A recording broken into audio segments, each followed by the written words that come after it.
My name is Sam Caucci. I'm the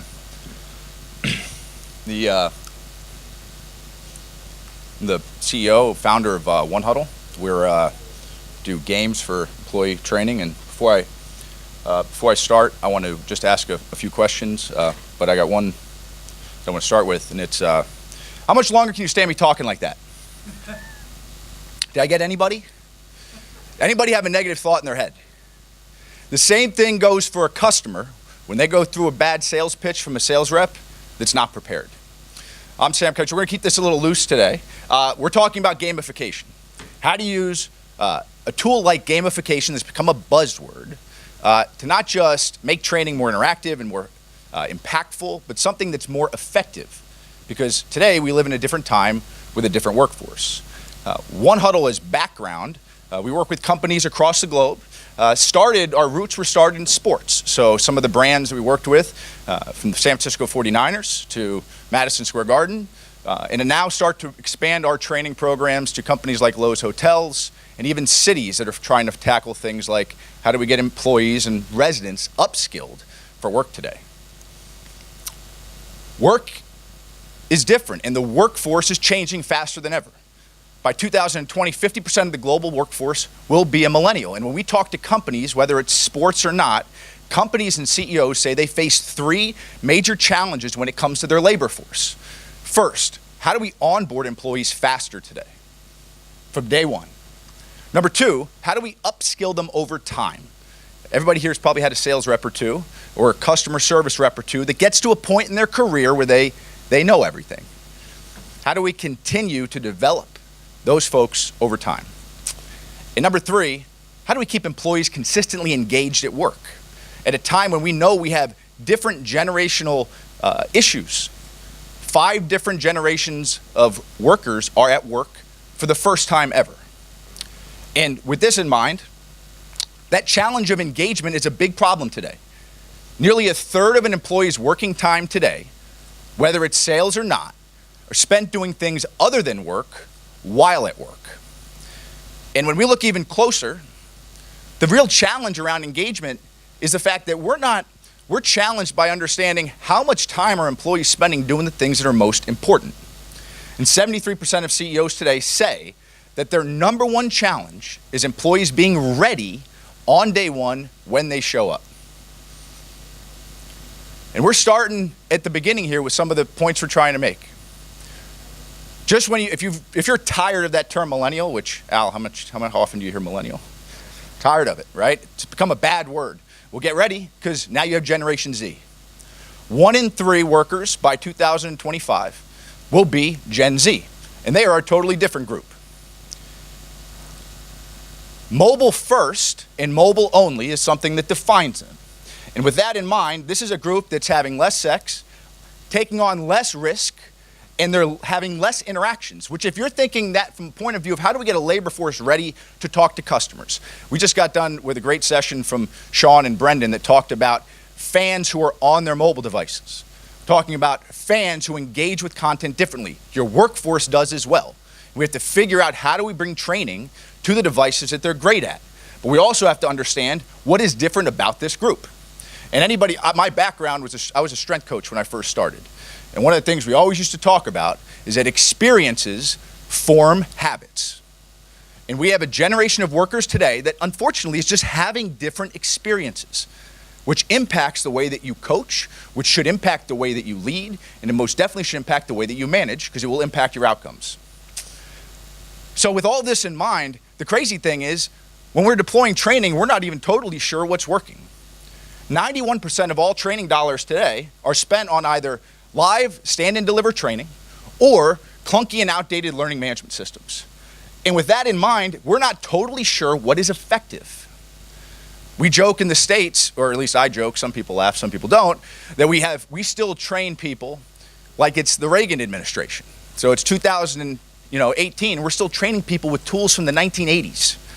Companies are still spending all their time building playbooks and manuals. I read a pretty cool Microsoft study the other day. They said that a goldfish has an attention span of about 11 seconds. They did a research study on 250 sellers that were millennials. You know what their attention span was? 9 seconds. How are we deploying training at a time when we know people are hyper-connected and are different? 87% of what you learn in a live training or seminar, even this one, you are going to forget within 30 days. Okay, you ready for some good news now? That was pretty dramatic, right? There's a huge opportunity today. The one thing this generation is good at, and most generations are good at, coming behind, are games.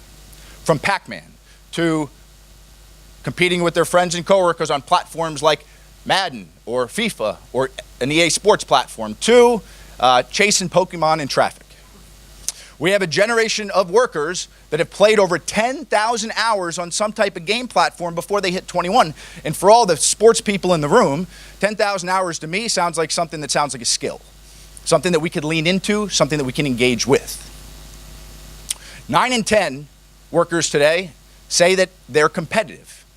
8 in 10 say they're better than a coworker. Some of this room might be more like 10 out of 10, okay? But realities of the workforce today. When quoted, this was a millennial study, they say, I expect technology that empowers my life to drive my workplace. And if we talk about giving fans mobile experiences that are more engaging, what are we doing when it comes to people that show up at work? And that could be a ticket taker, that could be an usher, that could be somebody working in food and beverage, that could be somebody in sales, it could be somebody in service, because what we should all agree on is every single one of those employees impact the bottom line in a company. And so much about what we're going to talk about, sales and experience, is impacted by every single conversation. And I can sum up training in one statement. It's getting every employee to do the right thing, the right way, at the right time, every time. And if there's gaps in your training experience, you have a challenge you have to work towards. The next thing that's coming down the pipe is impacting, and again, a technology impacting us in maybe a different direction, has to do with all this talk about robots and automation. Not about you, but every day there's a flip-flop article that comes out. One day people say robots are going to create jobs. One day people say they're going to hurt jobs. 50-50, nobody knows. But I'll tell you this, 60% of all sales tasks, 60% of all sales tasks are at risk of being completely automated within the next 10 years. And there are already companies leaning into technology to automate email cadences, conversations in different parts of the sales process. So all this sets us up in an environment where, at the same time, only 1% of all training today is deployed on a mobile device. Most platforms and engagement happen live, or it happens through some type of desktop device. So the big question we're going to answer now that we set the table is, how do we close the gap? And I'm going to talk through some perspectives, 5 things that we've learned over the years that we've used our platform that you can use in your business. It doesn't matter how small or how big your team or your brand or your company is. Closing the skills gap is something that we are going to be faced with more and more as we move forward. Here's 5 keys that we're going to talk about. Before we do that, let's hope a video plays. Closer. I'm ready. Are you ready? Let's go.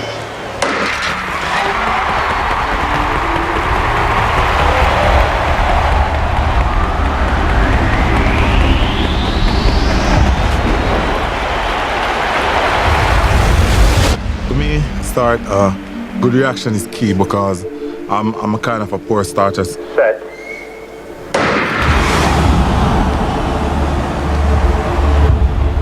If I get a good reaction, then I can get myself in the race, even if my first couple steps are not quick.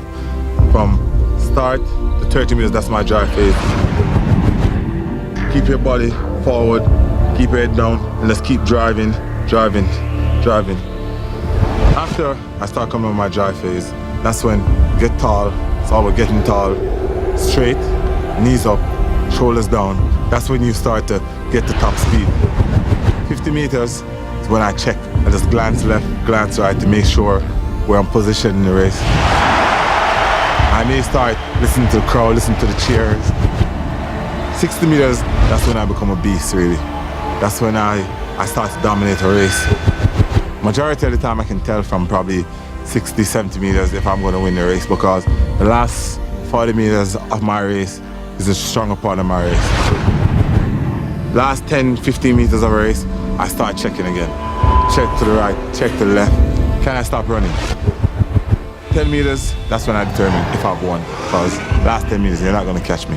No matter who you are, no matter what you're doing, no matter how focused you are, no matter how ready you think you are, you're not gonna catch me. Because that last 10 meters is gonna take me 3.5 strides to pass the finish line.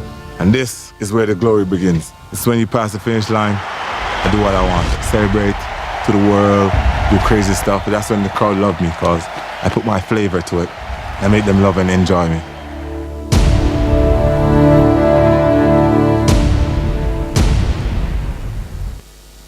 Okay, what was one thing you took away when you saw that? A word that comes to mind. Anybody, you can feel free to yell it out. Confident, he's a little bit confident, right? What else? Reaction. Anything else? Mental training, a little bit of toughness. Habit. Good, all great. You probably take a lot from it. The one word that comes to mind for me, which people touch on, it's process. So that guy for a long time was the best in the world at his job. So when I look at training from my position, say how do we get employees to be the best at what they do and understand every step in their process? I got some good close friends who do some work with the Jamaican national team. And one of the coaches told me that one of the great things that Bolt can do is he can step back and walk you through every single step in the 100. And when he comes out of the 100, the one thing he can do that most other athletes can't is he can come back to you and say, I lost 0.2 of a second on step 6. I lost 0.3 of a second when I tried to turn over here too fast. I lost 1/10 of a second here. Which when I think about employees and sales reps, that's the ability to self-evaluate, which means I get off a call and I say, you know what? I could have said that better. Or I had a tour and I got back and I said, I should have done this. I did this well, I could have done that better. So what I want you to think about here as we go through these 5 are in your own shoes. Everybody here leads or develops somebody every day. How well do you know the steps in your process?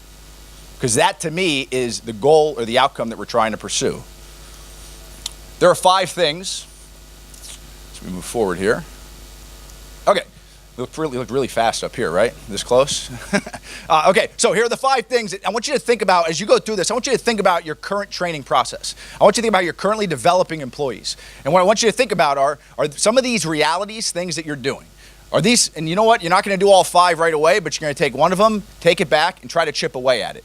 One of the first challenges today with the way that we're skilling employees, which is why the skill gap is not being shrunk, but actually probably being expanded, is we invest in too much outdated learning softwares. Everybody here remembers when you went to college and you had to watch videos, and then you had to read the study guide, and then you had to take a quiz, then you went to chapter 2 and you went to chapter 3. When I talked about attention spans being weaker, clunky, outdated learning platforms are one of the biggest challenges today because most people are training at their employees. They're not engaging employees in the training process. If you can't remember what you learned, you never learned it. Anybody here read a book on the plane ride to Madrid? In 30 days, if I quiz you on that book, how much will you remember? Think about that. Learning software today, the tools you invest in, the technology you invest in, should be something that creates opportunity for employees to engage both ways. We'll talk about how gamification can do that. Number 2, too many seminars. Live training is great. I'm also a big believer, training is not an either or, it's an and. So everything that you think about, just like when I was training athletes, we didn't just have a squat rack. We didn't just have a treadmill. We had a bunch of stuff. We trained athletes from multiple directions. Same way you have to deploy training to your people. Stand and deliver training is a powerful tool when used properly, but the preponderance of too many live training sessions is creating an environment where companies can outsource their training needs and not insource and develop internal leaders. Number 3, training that's too easy. We're in sports, so this analogy is perfect. If you go in the weight room and you continue to do the same things every day with the same weight on the bar, what happens? You'll get any better. Why don't you get better? There's not enough tension. Learning is actually supposed to be very difficult. Your brain remembers shocking moments in your life. Same thing in the learning process. Struggle is important.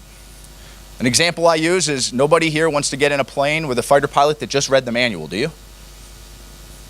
They went through how many hours in a flight simulator? What's the flight simulator you're using with your sales reps? If the average millennial, and especially Gen Z employee, has spent a fraction of time on a cell phone talking and replaced that time with texting, and then you're putting them in front of customers to talk to, there is an hour skill gap that you have to close because they just haven't had as much practice as we have. They haven't talked, their talk time is less. So I talk about making training easy. An example of that would be role playing. Anybody here that's used improv style role playing? It's one of these things that, again, most employees hate because they have post-traumatic stress disorder from a role play that went bad one time, okay, and they don't want to do it again. There's a right way and a wrong way to deploy training. Role-playing and simulation-style training is really powerful. Virtual reality, augmented reality, these are weapons that are going to be very powerful to do this. Walmart just invested, I think, in 7,000 virtual reality devices are deploying across stores in the States. So, again, how can we use technology to close that gap? And leading into technology, we're failing to adopt it fast enough. I heard a talk yesterday where we talk about sports and technology being always a little bit behind the rest of the marketplace. There's a lot of tools that we have. The importance is making sure we're investing it in the areas of our business where the bottom line impact is so much. I get disturbed at times when I hear so much talk of technology and not enough talk about people. The people that drive businesses every day. The people that show up to work for you that make the experience happen. What percent of every technology dollar are you investing for them? As much as you're investing in the fans' engagement. How much are we investing in our employees' engagement? But failing to adopt new technologies, and I come back to my point, only 1% of corporate training today is done on a mobile device globally. Why? When we know that that's the device of choice. Number 5 is no rewards. We spend a lot of time with companies trying to figure out how do we deploy rewards, and you know what? The cash is the easy answer. In sports, companies like, again, even some of the teams here, from the Garden to some of the brands we've talked to, you have all types of assets around you every day, right? You've got a lot of really cool tools that we could use. How do we embed those into our everyday process to incentivize and drive the type of action that we want of our employees? 5 things you should think about. There's a ton of different ideas underneath these. And our main point today is about gamification. You can learn anything in a game. I have yet to find another tool that puts people through a struggle process, has them focus on leveling up, leans into the concept that I want to compete against a coworker, than a game. And we use it already. It's at the heart of what our industry is about. And it's at the heart of most sales contests, is the concept of a competition. There are 3 things we're going to talk about, and we're going to wrap on how you can use gamification in this process. The first is live training. I'm going to show a quick video to give you an example of how we talked about role playing. We talked about how do we use struggle in the process in order to upskill people faster. And that's not just sales service. We are deploying games like this in scenarios like hiring and firing, harassment issues, difficult conversations, situations where your leadership probably has had, again, I know that the first time I had to put somebody on a warning report or have a difficult conversation with one of my sales reps, that was the first time I ever did it. I never practiced it, which looking back was probably, something I should have done. Just didn't go too well, okay? But how do we use live training? The first opportunity gamification gives us is that we can deploy live training faster. Our multiplayer mode lets you turn any ordinary staff meeting into a competitive and interactive training game. Teams will face off against each other with questions that display in both short answer and role play situations.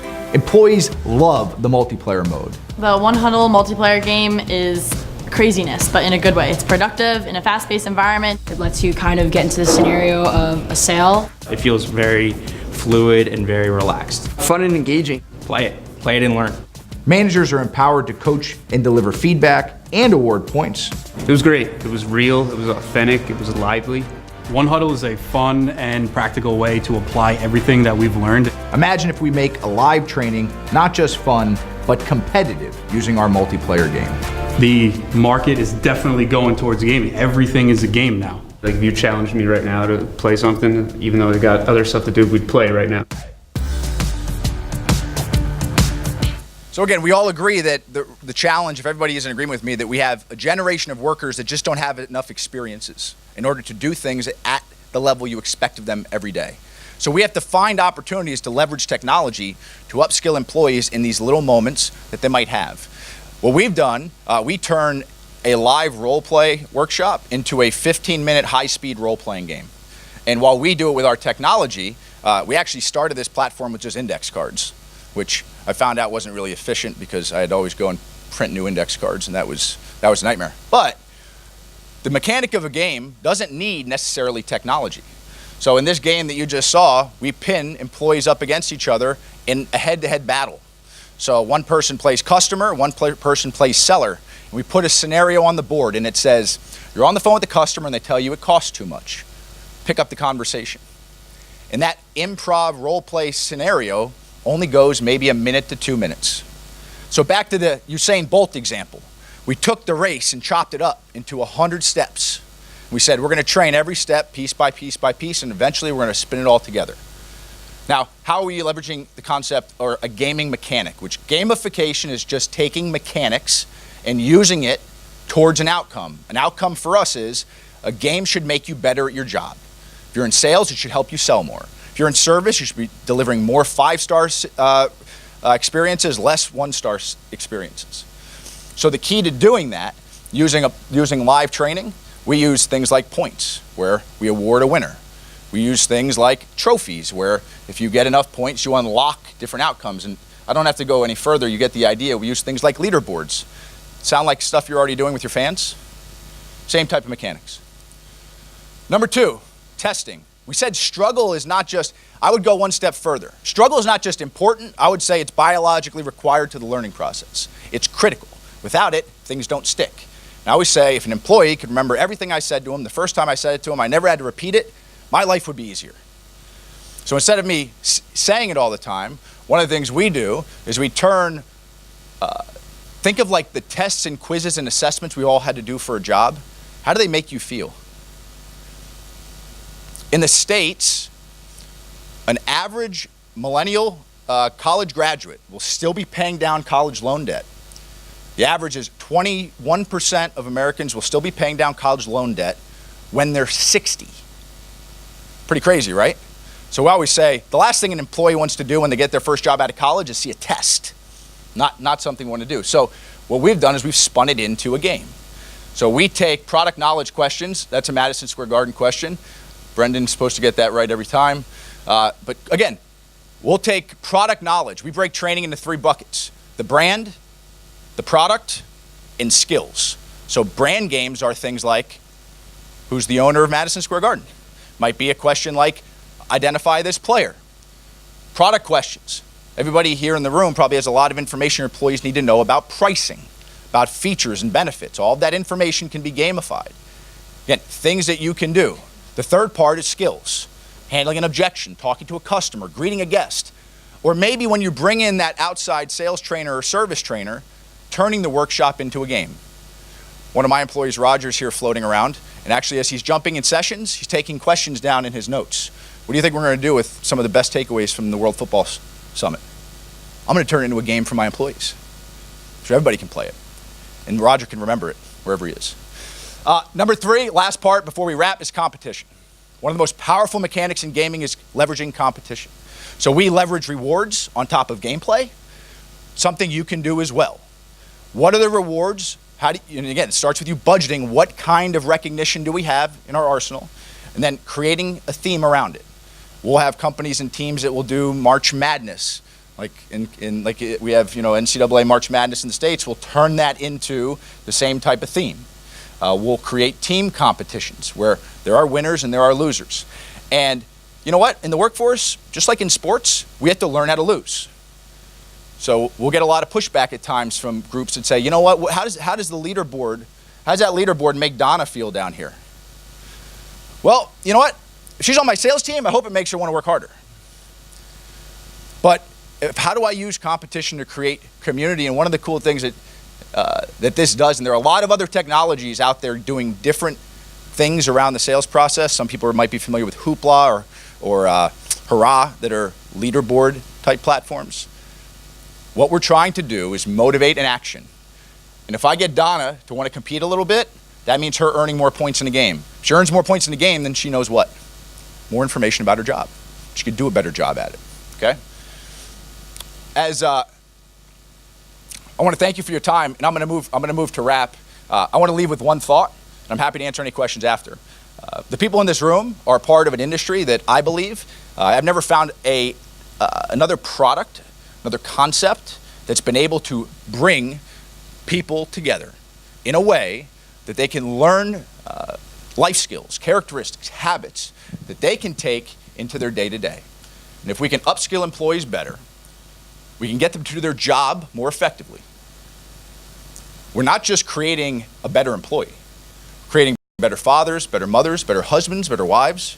Research shows people that do better at work are more likely to give back to the community and less likely to be incarcerated. All because they feel empowered and prepared when they show up for work. So thank you for your time.